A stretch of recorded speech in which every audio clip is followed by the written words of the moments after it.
Fanny Hill by John Cleland. Part 8. The girls at this time did not in the least smoke the mystery of this new customer, but Mrs. Cole, as soon as we were conveniently alone, assured me, in virtue of her long experience in these matters, that for this bout my charms had not missed fire, for that by his eagerness, his manner and looks, she was sure he had it. The only point now in doubt was his character and circumstances, which her knowledge of the town would soon gain her sufficient acquaintance with to take her measure upon. And effectively, in a few hours, her intelligence served her so well that she learned that his conquest of mine was no other than Mr. Norbert, a gentleman originally of great fortune, which, with a constitution naturally not the best, he had vastly impaired by his over-violent pursuit of the vices of the town, in the course of which, having worn out and stalled all the more common modes of debauchery, he had fallen into a taste of maiden-hunting, in which chase he had ruined a number of girls, sparing no expense to compass his ends, and generally using them well till tired, or cooled by enjoyment, or springing a new face, he could with more ease disembarrass himself of the old ones, and resign them to their fate, as his sphere of achievements of that sort lay only amongst such as he could proceed with by way of bargain and sale. Concluding from these premises, Mrs. Cole observed that a character of this sort was ever a lawful prize, that the sin would be not to make the best of our market of him, and that she thought such a girl as I only too good for him at any rate, and on any terms. She went then, at the hour appointed, to his lodgings in one of our inns of court, which were furnished in a taste of grandeur which had a special eye to all the conveniences of luxury and pleasure. Here she found him in ready waiting, and after finishing her pretence of business, and a long circuit of discussions concerning her trade, which she said was very bad, the qualities of her servants, prentices, journeywomen, the discourse naturally landed at length on me, when Mrs. Cole, acting admirably the good old prating gossip, who lets everything escape her when her tongue is set in motion, cooked him up a story so plausible of me, throwing in every now and then such strokes of art, with all the simplest air of nature, in praise of my person and temper, as finished him finely for her purpose, while nothing could be better counterfeited than her innocence of his. But when now fired and on edge, he proceeded to drop hints of his design and views upon me, after he had, with much confusion and pains, brought her to the point she kept as long aloof from as she thought proper, of understanding him, without now affecting to pass for a dragoness of virtue, by flying out into those violent and ever suspicious passions, she stuck with a better grace and effect to the character of a plain, good sort of a woman, that knew no harm, and that getting her bread in an honest way was made of stuff easy and flexible enough to be wrought upon to his ends by his superior skill and address.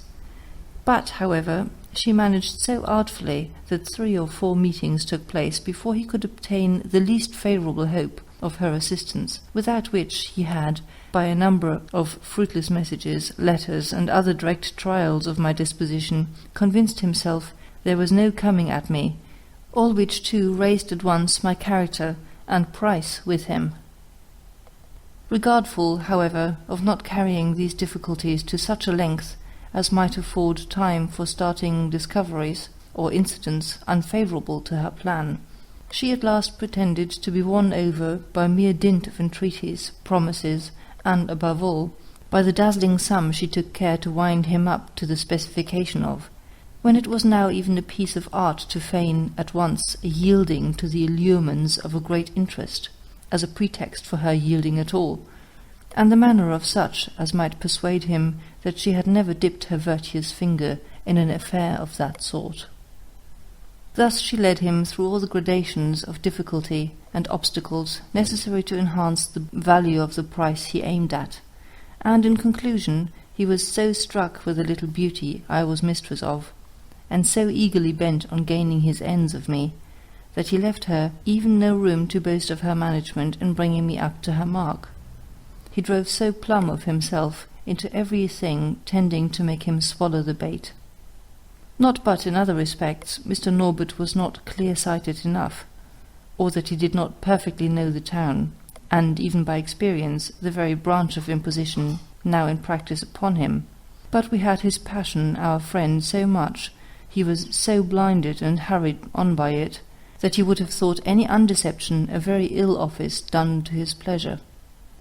Thus concurring, even precipitately, to the point she wanted him at, Mrs. Cole brought him at last to hug himself on the cheap bargain he considered the purchase of my imaginary jewel was to him, at no more than 300 guineas to myself, and 100 to the brokeress, being a slender recompense for all her pains, and all the scruples of conscience she had now sacrificed to him for this the first time of her life, which sums were to be paid down on the nail upon livery of my person,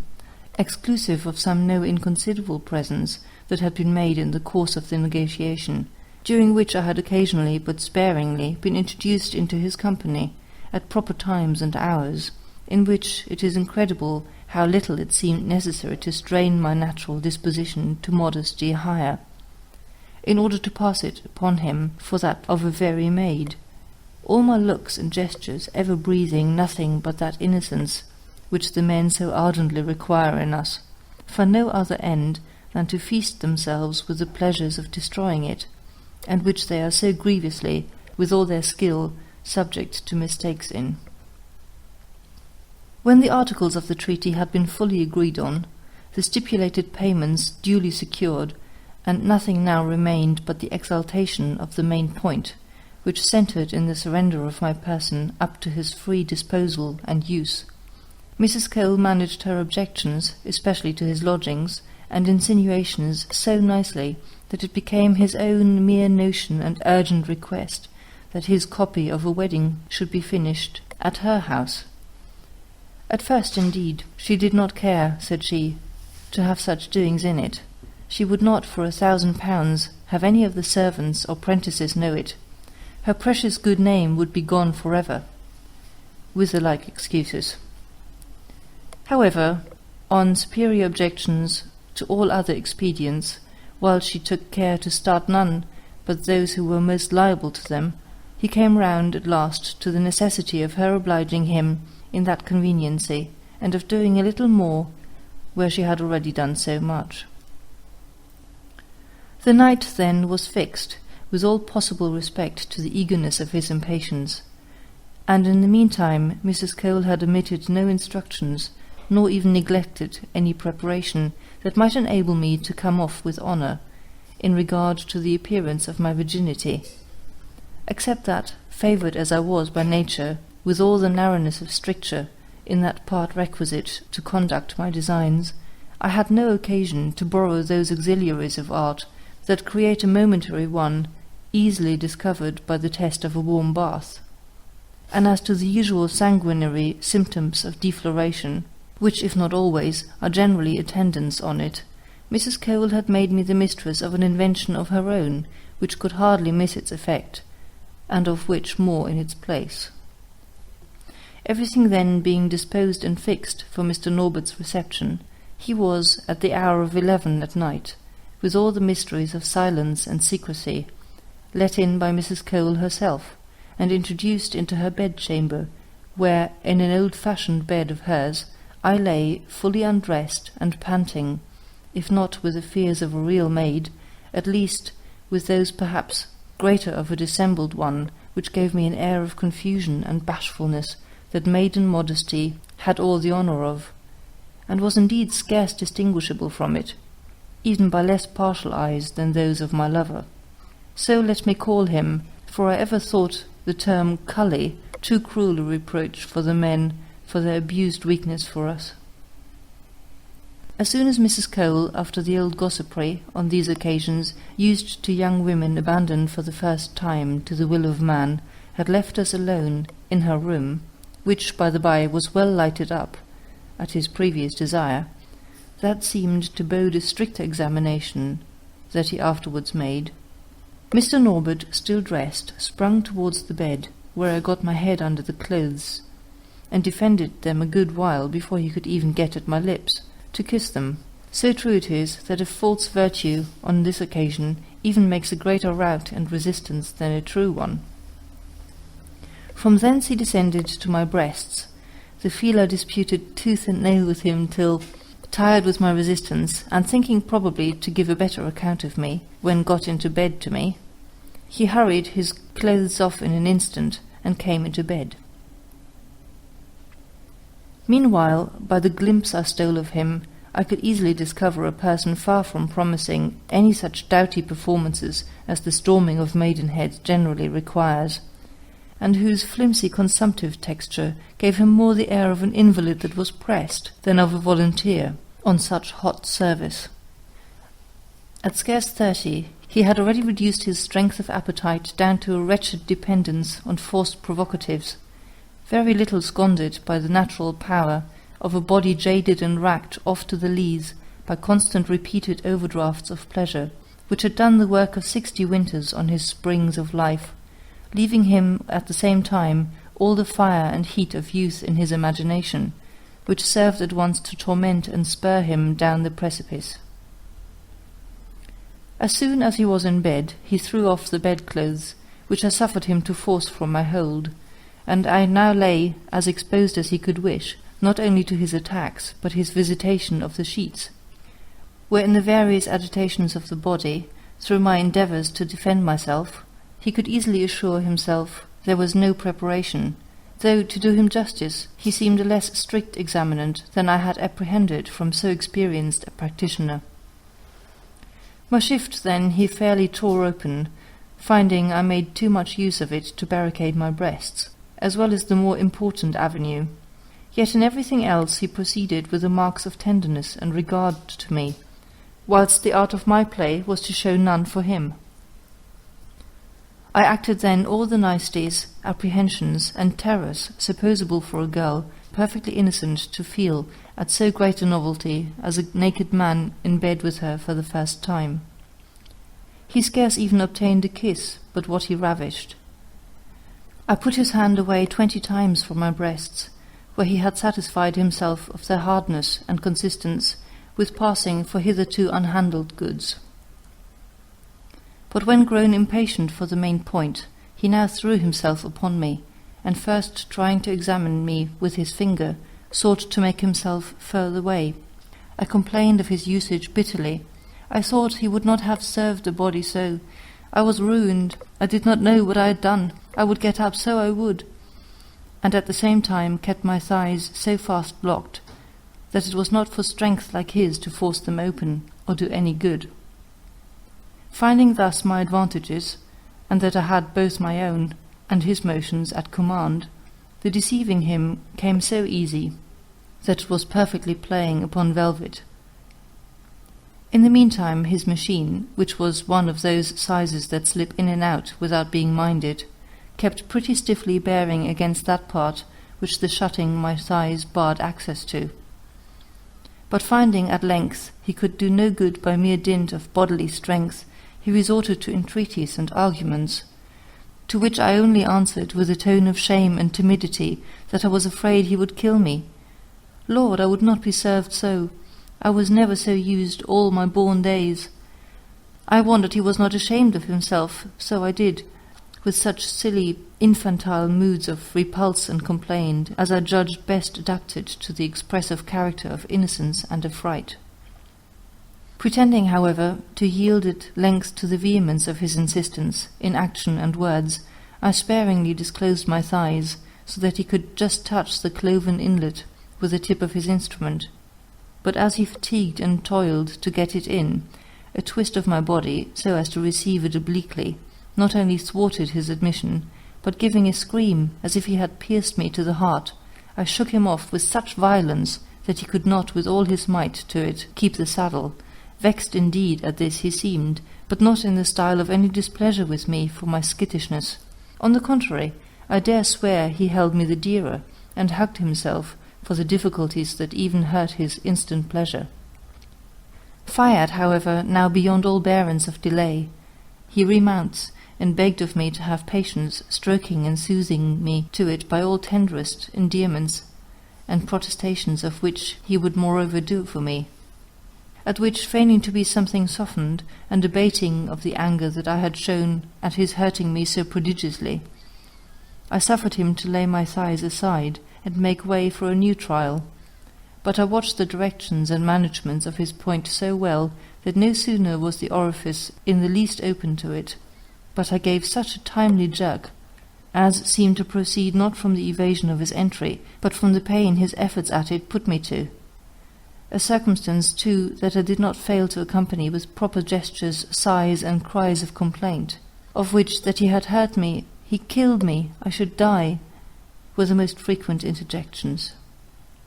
But now, after repeated attempts, in which he had not made the least impression towards gaining his point, at least for that time, the pleasure rose so fast upon him that he could not check or delay it, and in the vigour and fury which the approaches of the height of it inspired him, he made one fierce thrust that had almost put me by my guard, and lodged it so far that I could feel the warm inspersion just within the exterior orifice, which I had the cruelty not to let him finish there, but drew him out again,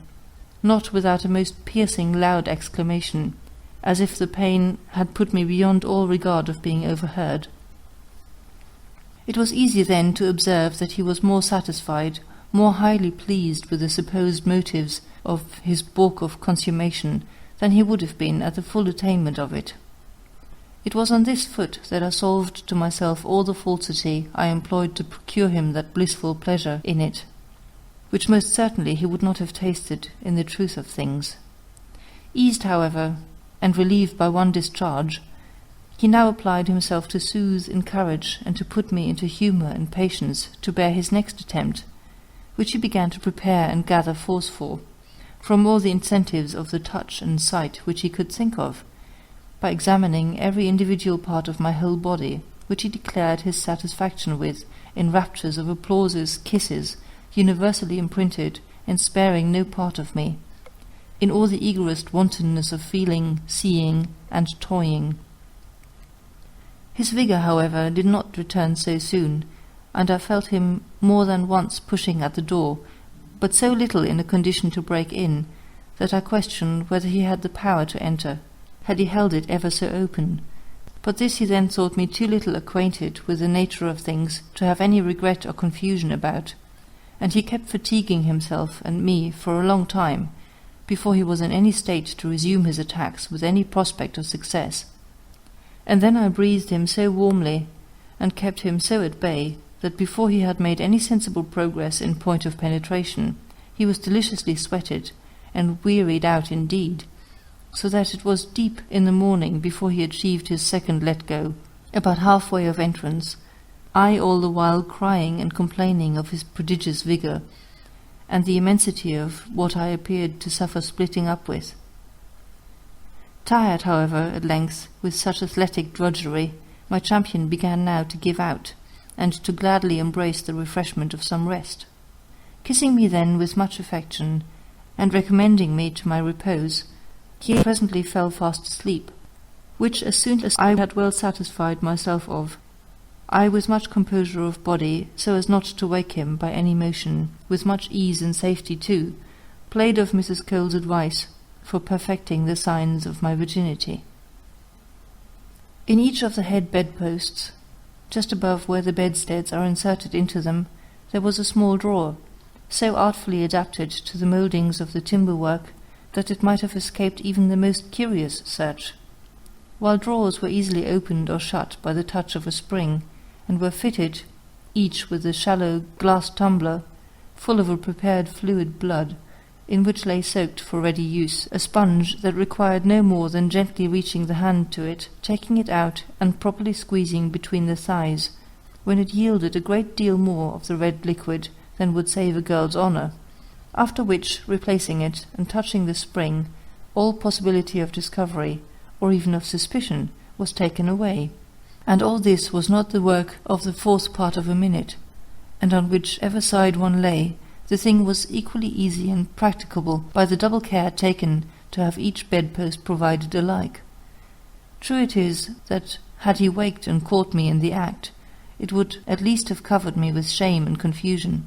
But then that he did not was, with the precautions I took, a risk of 1,000 to 1 in my favour.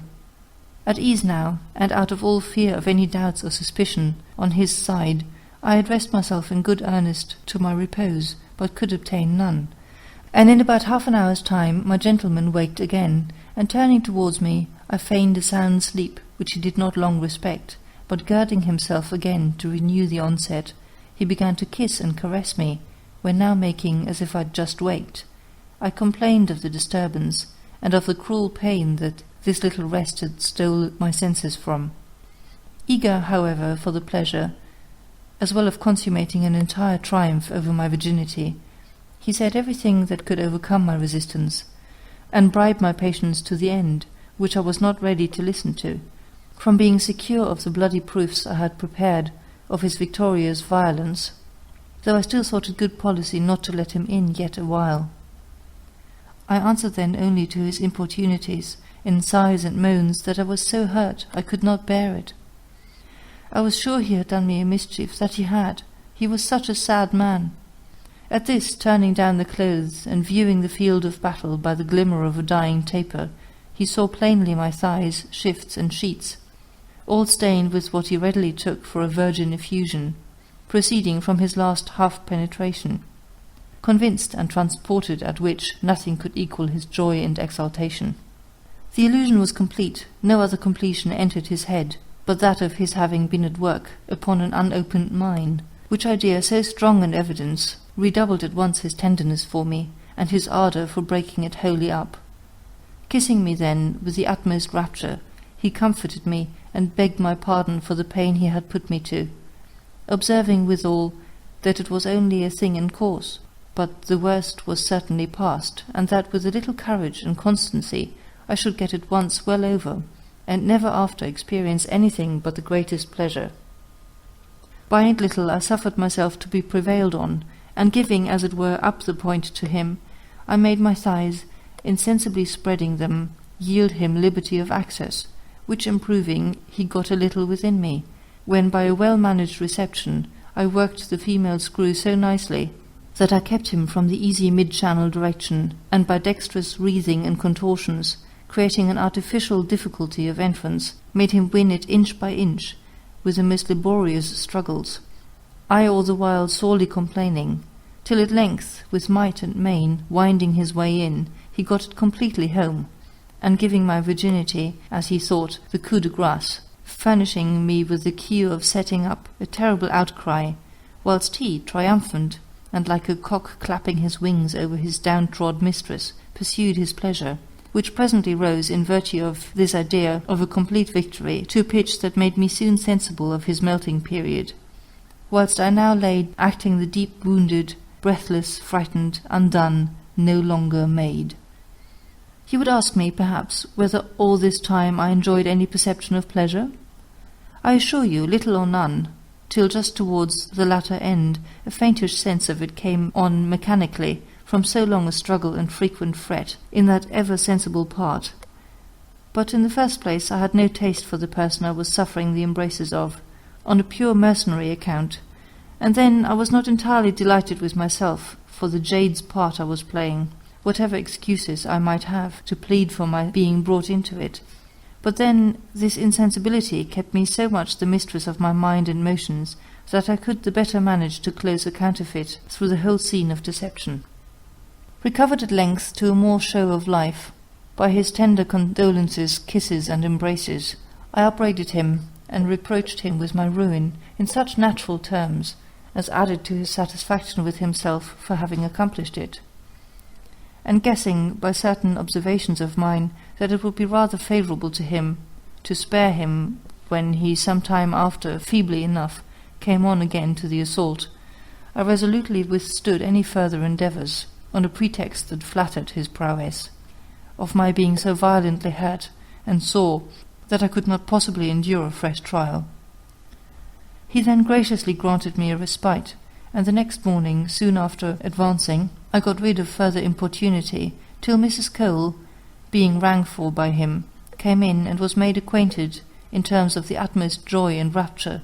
with his triumphant certainty of my virtue, and the finishing stroke he had given in the course of the night, of which, he added, she would see proof enough in bloody characters on the sheets. You may guess how a woman of her turn of address and experience humoured the jest, and played him off with mixed exclamations of shame, anger, compassion for me, and of her being pleased that it was so well over, in which last, I believe, she was certainly sincere. And now, as the objection which she had represented as an invincible one, to my lying the first night at his lodgings, which were studiously calculated for freedom of intrigues, on the account of my maiden fears and terrors at the thoughts of going to a gentleman's chambers, and being alone with him in bed, was surmounted, she pretended to persuade me, in favour to him, that I should go there to him whenever he pleased, and still keep up all the necessary appearances of working with her, that I might not lose with my character the prospect of getting a good husband, and at the same time her house would be kept the safer from scandal. All this seemed so reasonable, so considerate to Mr. Norbert, that he never once perceived that she did not want him to resort to her house, lest he might in time discover certain inconsistencies with the character that she had set out with him. Besides that, this plan greatly flattered his own ease and views of liberty. Leaving me then to my much-wanted rest, he got up, and Mrs. Cole, after settling with him all points relating to me, got him undiscovered out of the house. After which, as I was awake, she came in and gave me due praises for my success. Behaving too with her usual moderation and disinterestedness, she refused any share of the sum I had thus earned, and put me into such a secure and easy way of disposing of my affairs, which now amounted to a kind of little fortune, that a child of 10 years old might have kept the account and property of them safe in its hands. I was now restored again to my former state of a kept mistress, and used punctually to wait on Mr. Norbert at his chambers whenever he sent a messenger for me, which I constantly took care to be in the way of, and managed with so much caution that he never once penetrated the nature of my connections with Mrs. Cole, but indolently given up to ease and the town dissipations, the perpetual hurry of them hindered him from looking into his own affairs, much less to mine. In the meantime, I may judge from my own experience, none are better paid or better treated during their reign than the mistresses of those who, animate by nature, debaucheries, or age, have the least employment to the sex. Sensible that a woman must be satisfied some way, they ply her with 1,000 little tender attentions, presents, caresses, confidences, and exhaust their inventions in means and devices to make up for the capital deficiency, and even towards lessening that, what arts, what modes, what refinements of pleasure have they not recourse to raise their languid powers, and press nature into the service of their sensuality? But here is their misfortune, that when by a course of teasing, worrying, handling, wanton postures, lascivious motions, they have at length accomplished a flashy enervate enjoyment, that at the same time lighted up a flame in the object of their passion, that, not having the means themselves to quench, drives her for relief into the next person's arms, who can finish their work, and thus they become bawds to some favourite, tried and approved of, for a more vigorous and satisfactory execution. For with women, of our turn especially, however well our hearts may be disposed, there is a controlling part, or queen seat in us, that governs itself by its own maxims of state, amongst which not one is stronger in practice with it than in the matter of its dues, never to accept the will for the deed. Mr. Norbert, who was much in this ungracious case, though he professed to like me extremely, could but seldom consummate the main joy itself with me, without such a length and variety of preparations as were at once wearisome and inflammatory. Sometimes he would strip me stark naked on a carpet by a good fire, when he would contemplate me almost by the hour, disposing me in all the figures and attitudes of body that it was susceptible of being viewed in, kissing me in every part, the most secret and critical one, so far from accepted that it received most of that branch of homage. Then his touches were so exquisitely wanton, so luxuriously diffused and penetrative at times, that he had made me perfectly rage with titillating fires, when, after all, and with much ado, he had gained a short-lived erection, and would perhaps melt it away in a washy sweat, or a premature abortive effusion that provokingly mocked my eager desires, or, if carried home, how faltered and unnervous the execution! How insufficiently the sprinkle of a few heat drops to extinguish all the flames he had kindled! One evening I cannot help remembering that returning home from him, with a spirit he had raised in a circle his wand had proved too weak to lay, as I turned the corner of a street I was overtaken by a young sailor. I was then in that spruce, neat, plain dress which I ever affected, and perhaps might have in my trip, a certain air of restlessness, unknown to the composure of cooler thoughts. However, he seized me as a prize, and without farther ceremony threw his arms round my neck and kissed me boisterously and sweetly. I looked at him with a beginning of anger and indignation at his rudeness, that softened away into other sentiments as I viewed him, for he was tall, manly carriaged, handsome of body and face, so that I ended my stare with asking him, in a tone turned to tenderness, what he meant. At which, with the same frankness and vivacity as he had begun with me, he proposed treating me with a glass of wine. Now, certain it is that had I been in a calmer state of blood than I was, had I not been under the dominion of unappeased irritations and desires, I should have refused him without hesitation. But I do not know how it was, my pressing calls, his figure, the occasion, and, if you will, the powerful combination of all these, with a start of curiosity to see the end of an adventure, so novel, too, as being treated like a common street-plier, made me give a silent consent. In short, it was not my head that I now obeyed. I suffered myself to be towed along, as it were, by this man-of-war, who took me under his arm as familiarly as if he had known me all his lifetime, and led me into the next convenient tavern, where we were shown into a little room on one side of the passage. Here, scarce allowing himself patience till the waiter brought in the wine called for, he fell directly on board me, when, untucking my handkerchief and giving me a snatching buss, he laid my breasts bare at once, which he handled with that keenness of lust that abridges a ceremonial ever more tiresome than pleasing on such pressing occasions. And now, hurrying towards the main point, we found no conveniency to our purpose, 2 or 3 disabled chairs and a rickety table composing the whole furniture of the room. Without more ado, he plants me with my back standing against the wall and my petticoats up, and coming out with a splitter indeed made it shine as he brandished it in my eyes, and going to work with an impetuosity and eagerness bred very likely by a long fast at sea, went to give me a taste of it. I straddled, I humoured my posture, and did my best, in short, to buckle it. I took part in it too, but still things did not go to his thorough liking. Changing then in a trice his system of battery, he leads me to the table, and with the master hand lays my head down on the edge of it,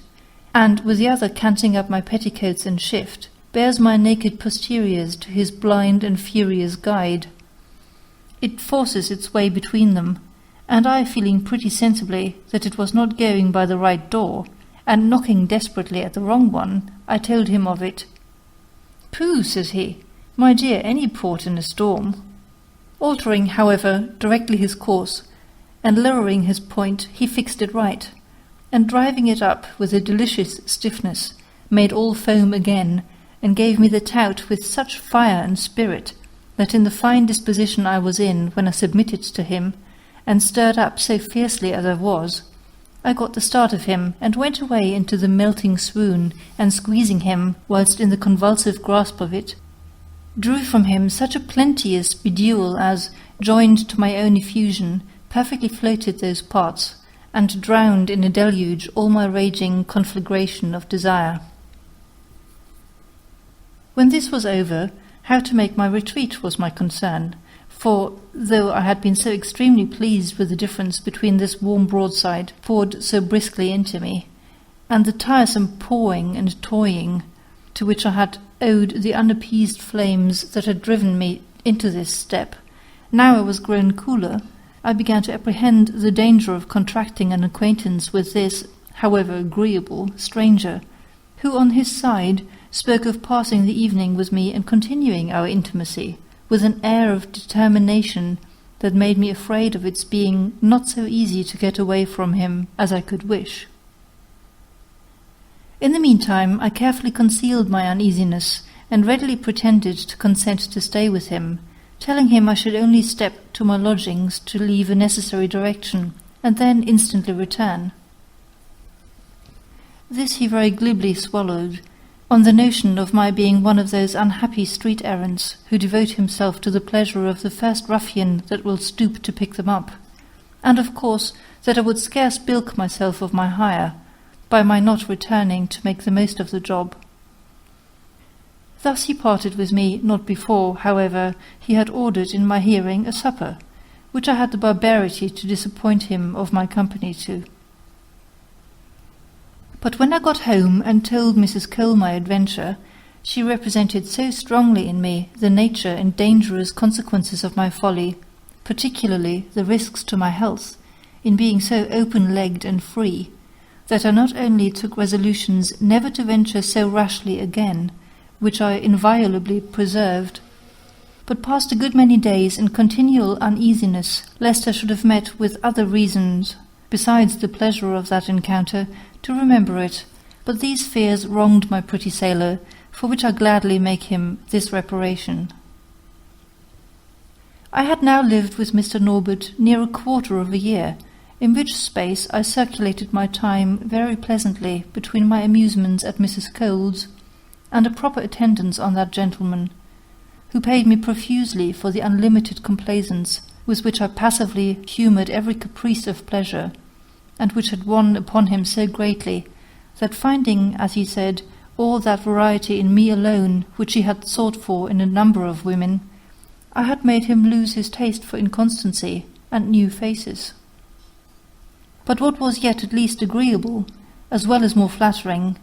the love I had inspired him with bred a deference to me that was of great service to his health, for having by degrees, and with most pathetic representations, brought him to some husbandry of it, and to ensure the duration of his pleasures by moderating their use, and correcting those excesses in them he was so addicted to, and which had shattered his constitution, and destroyed his powers of life, in the very point for which he seemed chiefly desirous to live, he was grown more delicate, more temperate, and, in course, more healthy, his gratitude for which was taking a turn very favourable for my fortune, when once more the caprice of it dashed the cup from my lips. His sister, Lady L., for which he had a great affection, desiring him to accompany her down to Bath for her health, he could not refuse her such a favour, and accordingly, though he counted on staying away from me no more than a week at farthest, he took his leave of me with an ominous heaviness of heart, and left me a sum far above the state of his fortune, and very inconsistent with the intended shortness of his journey. But it ended in the longest that can be, and is never but once taken, for, arrived at Bath, he was not there 2 days before he fell into a debauch of drinking with some gentleman, that threw him into a high fever, and carried him off in 4 days' time, never once out of a delirium. Had he been in his senses to make a will, perhaps he might have made favourable mention of me in it. Thus, however, I had lost him, and as no condition of life is more subject to revolutions than that of a woman of pleasure, I soon recovered my cheerfulness, and now beheld myself once more struck off the list of kept mistresses, and returned into the bosom of the community from which I had been in some manner taken. Mrs. Cole, still continuing her friendship, offered me her assistance and advice towards another choice, but I was now in ease and affluence enough to look about me at leisure, and as to any constitutional calls of pleasure, their pressure or sensibility was greatly lessened by a consciousness of the ease with which they were to be satisfied at Mrs. Cole's house, where Louisa and Emily still continued in the old way, and my great favourite Harriet used often to come and see me and entertain me with her head and heart full of the happiness she enjoyed with her dear baronet, whom she loved with tenderness and constancy, even though he was her keeper, and what is yet more, had made her independent by a handsome provision for her and hers. I was then in this vacancy from any regular employ of my person in my way of business, when one day Mrs. Cole, in the course of the constant confidence we lived in, acquainted me that there was one Mr. Barville, who used her house, just come to town, whom she was not a little perplexed about providing a suitable companion for, which was indeed a point of difficulty, as he was under the tyranny of a cruel taste, that of an ardent desire, not only of being unmercifully whipped himself, but of whipping others, in such sort that though he paid extravagantly for those who had the courage and complaisance to submit to his humour, there were few, delicate as he was in the choice of his subjects, who would exchange turns with him so terrible at the expense of their skin. But what yet increased the oddity of this strange fancy was the gentleman being young, whereas it generally attacks, it seems, such as are, through age, obliged to have recourse in this experiment, for quickening the circulation of their sluggish juices, and determining a conflux in the spirits of pleasure towards those flagging, shrivelling parts, that rise to life only by virtue of those titillating ardours created by the discipline of their opposites, with which they have so surprising a consent. This Mrs. Cole could not well acquaint me with in any expectation of my offering my service, for sufficiently easy as I was in my circumstances, it must have been the temptation of an immense interest indeed that could have induced me to embrace such a job. Neither had I ever expressed, nor indeed felt, the least impulse or curiosity to know more of a taste that promised so much more pain than pleasure to those that stood in no need of such violent goads. What, then, should move me to subscribe myself voluntarily to a party of pain for knowing it such? Why, to tell the plain truth, it was a sudden caprice, a gust of fancy for trying a new experiment, mixed with the vanity of proving my personal courage to Mrs. Cole, that determined me at all risks to propose myself to her, and relieve her from any farther lookout. Accordingly, I at once pleased and surprised her with a frank and unreserved tender of my person to her, and her friend's absolute disposal on this occasion. My good temporal mother was, however, so kind as to use all the arguments she could imagine to dissuade me, but as I found they only turned on a motive of tenderness to me, I persisted in my resolution, and thereby acquitted my offer of any suspicion of its not having been sincerely made, or out of compliment only. Acquiescing then thankfully in it, Mrs. Cole assured me that bating the pain I should be put to, she had no scruple to engage me to this party, which she assured me I should be liberally paid for, and which the secrecy of the transaction preserved safe from the ridicule that otherwise vulgarly attended it, that for her part she considered pleasure of one sort or other as the universal port of destination, and every wind that blew thither a good one,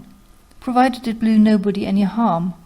that she rather compassionated than blamed those unhappy persons who are under a subjection they cannot shake off, to those arbitrary tastes that rule their appetites of pleasure with an unaccountable control.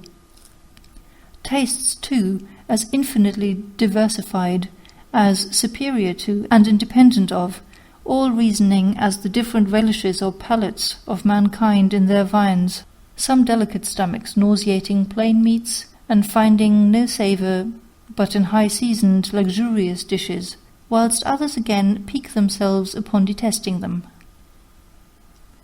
I stood now in no need of this preamble of encouragement or justification. My word was given, and I was determined to fulfil my engagements. Accordingly the night was set, and I had all the necessary previous instructions how to act and conduct myself. The dining-room was duly prepared and lighted up, and the young gentleman posted there in waiting for my introduction to him.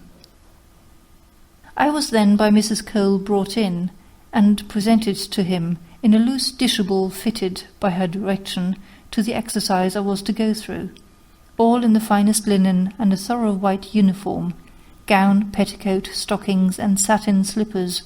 like a victim led to sacrifice, whilst my dark auburn hair, falling in drop curls over my neck, created a pleasing distinction of colour from the rest of my dress. As soon as Mr. Barville saw me, he got up, with a visible air of pleasure and surprise, and, saluting me, asked Mrs. Cole if it was possible that so fine and delicate a creature would voluntarily submit to such sufferings and rigours as were the subject of his assignation. She answered him properly, and now, reading in his eyes that she could not too soon leave us together, she went out, after recommending to him to use moderation with so tender a novice. But whilst she was employing his attention, mine had been taken up with examining the figure and person of this unhappy young gentleman, who was thus unaccountably condemned to have his pleasure lashed into him, as boys have their learning. He was exceedingly fair and smooth-complexioned, and appeared to me no more than 20 at most, though he was 3 years older than what my conjectures gave him. But then he owed this favourable mistake to a habit of fatness, which spread through a short squab stature, and a round, plump, fresh-coloured face gave him greatly the look of a Bacchus, had not an air of austerity, not to say sternness, very unsuitable even to his shape of face, dashed that character of joy necessary to complete the resemblance. His dress was extremely neat, but plain, and far inferior to the ample fortune he was in full possession of. This too was a taste in him, and not avarice. As soon as Mrs. Cole was gone, he seated me near him, when now his face changed upon me into an expression of the most pleasing sweetness and good humour, the more remarkable for its sudden shift from the other extreme, which I found afterwards, when I knew more of his character, was owing to the habitual state of conflict with, and dislike of himself, for being enslaved to so peculiar a gust, by the fatality of a constitutional ascendant, that rendered him incapable of receiving any pleasure till he submitted to these extraordinary means of procuring it at the hands of pain, whilst the constancy of this repining consciousness stamped at length that cast of sourness and severity on his features, which was, in fact, very foreign to the natural sweetness of his temper. After a competent preparation by apologies, and encouragement to go through my part with spirit and constancy, he stood up near the fire, whilst I went to fetch the instruments of discipline out of a closet hard by. There were several rods, made each of 2 or 3 strong twigs of birch tied together, which he took, handled, and viewed with as much pleasure as I did with a kind of shuddering presage. Next we took from the side of the room a long broad bench, made easy to lie at length on by a soft cushion in a calico cover, and everything now being ready, he took his coat and waistcoat off, and, at his motion and desire, I unbuttoned his breeches, and rolling up his shirt rather above his waist, tucked in securely there, when, directing naturally my eyes to that humoursome master movement in whose favour all these dispositions were making, it seemed almost shrunk into his body, scarce showing its tip above the sprout of hairy curls that clothed those parts, as you may have seen a wren peep its head out of the grass. Stooping then to untie his garters, he gave them me for the use of tying him down to the legs of the bench, a circumstance no farther necessary than, as I suppose, it made part of the humour of the thing, since he prescribed it to himself, amongst the rest of the ceremonial. I led him to the bench, and, according to my cue, played at forcing him to lie down, which, after some little show of reluctance, for form's sake, he submitted to. He was straightway extended flat upon his belly on the bench, with a pillow under his face, and as he thus tamely lay, I tied him slightly hand and foot to the legs of it, which done, his shirt remaining trussed up over the small of his back, I drew his breeches quite down to his knees, and now he lay in all the fairest, broadest display of that part of the back view, in which a pair of chubby, smooth-cheeked, and passing white posteriors rose cushioning upwards from two stout fleshful thighs, and ending their cleft or separation by a union at the small of the back, presented a bold mark that swelled as it were to meet the scourge. Seizing now one of the rods, I stood over him, and, according to his direction, gave him in one breath 10 lashes with much good will, and the utmost nerve and vigour of arm that I could put to them, so as to make those fleshy orbs quiver again under them, whilst he himself seemed no more concerned, or to mind them, than a lobster would a flea bite.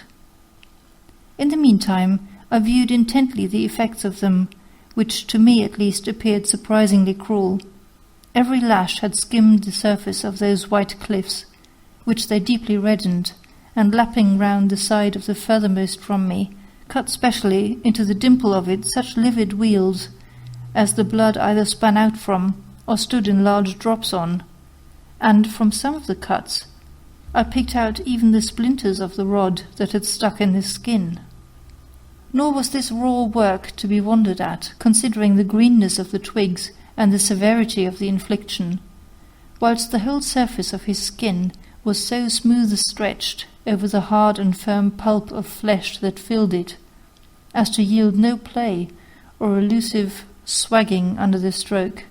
which thereby took place the more plumb and cut into the quick. I was, however, already so moved at the piteous sight that I from my heart repented the undertaking, and would willingly have given over, thinking he had full enough. But he encouraging and beseeching me earnestly to proceed, I gave him 10 more lashes, and then resting surveyed the increase of bloody appearances. And at length, steeled to the sight by his stoutness in suffering, I continued the discipline by intervals, till I observed him wreathing and twisting his body in a way that I could plainly perceive was not the effect of pain, but of some new and powerful sensation, curious to dive into the meaning of which, in one of my pauses of intermission, I approached, as he still kept working and grinding his belly against the cushion under him, and first stroking the untouched and unhurt side of the flesh mount next me, then softly insinuating my hand under his thigh, felt the posture things were in forwards. Which was indeed surprising, for that machine of his, which I had by its appearance taken for an impalpable, or at best a very diminutive subject, was now, in virtue of all that smart and havoc of his skin behind, grown not only to a prodigious stiffness of erection, but to a size that frighted even me, a nonpareil sickness indeed. The head of it alone filled the utmost capacity of my grasp, and when, as he heaved and wriggled to and fro in the agitation of his strange pleasure, it came into view, it had something of the air of a round fillet of the whitest veal, and, like its owner, squab, and short in proportion to its breadth. But when he felt my hand there, he begged I would go on briskly with my jerking, or he should never arrive at the last stage of pleasure. Resuming then the rod and the exercise of it, I had fairly worn out 3 bundles, when, after an increase of struggles and motion, and a deep sigh or two, I saw him lie still and motionless. And now he desired me to desist, which I instantly did, and proceeding to untie him, I could not but be amazed at his passive fortitude, on viewing the skin of his butchered, mangled posteriors, late so white, smooth, and polished, now all on one side of them a confused cut-work of weals, livid flesh, gashes, and gore, insomuch as when he stood up he could scarce walk. In short, he was in sweetbriars. Then I plainly perceived on the cushion the marks of a plenteous effusion, and already had his sluggard member run up to its old nestling place, and enforced itself again, as if ashamed to show its head, which nothing, it seems, could raise but stripes inflicted on its opposite neighbours, who were thus constantly obliged to suffer for his caprice. End of Part 8. Recorded by Gesine in Valletta, March 2006.